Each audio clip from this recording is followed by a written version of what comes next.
నమస్కారం సార్. నమస్తే అండి. సార్ థైరాయిడ్ సమస్య. యాహ్! అసలు ఈ సమస్య రావడానికి ముఖ్య కారణాలేంటి సార్?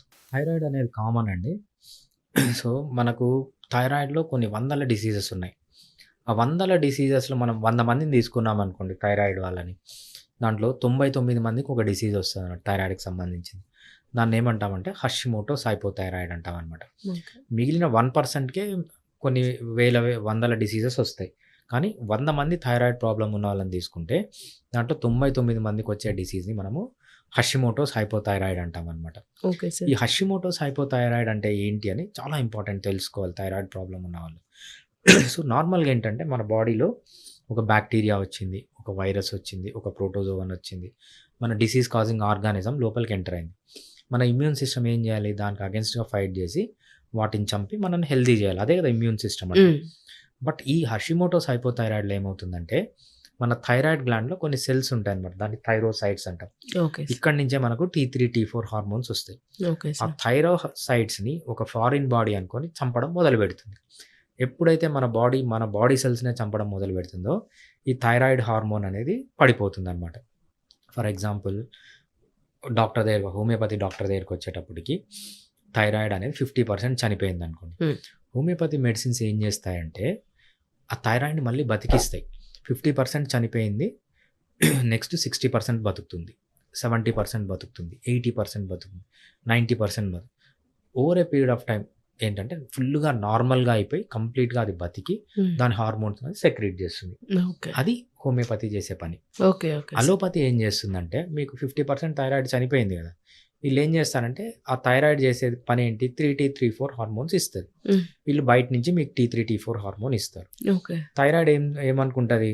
నేను 50% చనిపోయినాను. నాకెట్లా బయట నుంచి హార్మోన్స్ ఇస్తున్నారు. నేను ఇంకా మిగిలింది గూడా ఎందుకు జేయడము? అవదే చేస్తానే కాబట్టి 50%ది 40% బతుకుతుంది. 40ది 30 అయితుంది. అట్లా స్లోగా కంప్లీట్‌గా థైరాయిడ్ మొత్తం చనిపోయి కంప్లీట్‌గా మీరు బయట నుంచి డిపెండ్ అయిపోతారు. So, okay. ఇది అలోపతికి, హోమియోపతికి ఉన్న డిఫరెన్స్ అన్నమాట. ఓకే. ఓకే మొన్ననే సార్. ఒక కేస్ ఉంది. మా క్లినిక్ పక్కనే ఒక పెద్ద హాస్పిటల్ ఉంటుంది. ఆ హాస్పిటల్‌లో నర్స్ అన్నమాట ఆమెకి. జస్ట్ 19 ఇయర్స్ ఆమెకి.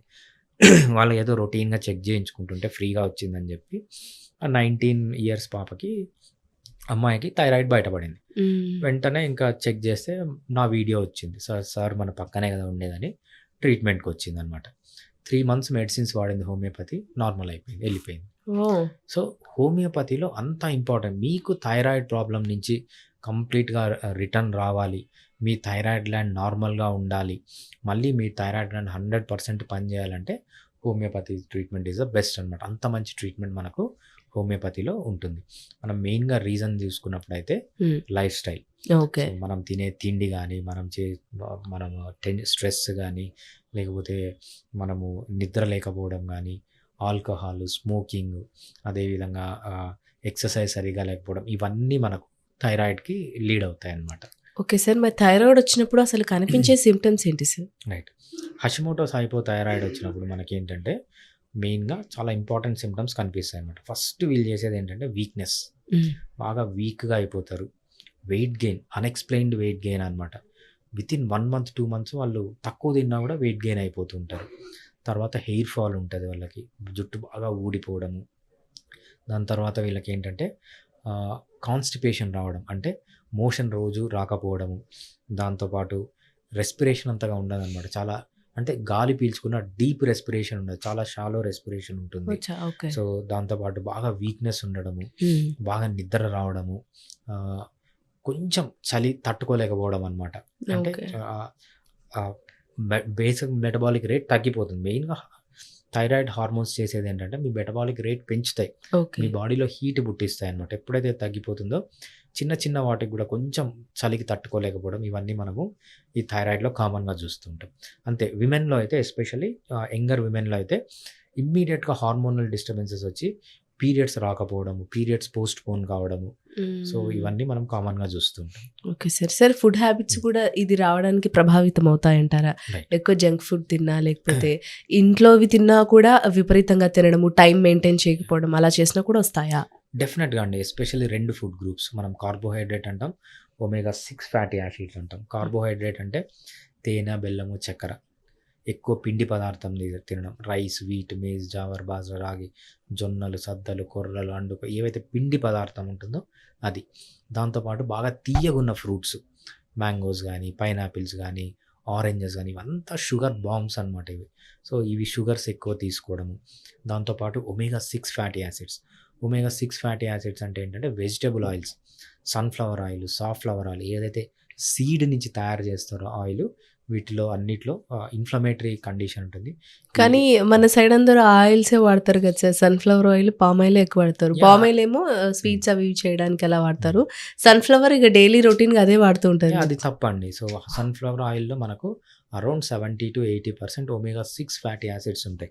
సో ఈ బుక్‌లో ఉంటుంది 'లివ్ లైక్ ఎన్ యానిమల్' అనే బుక్‌లో.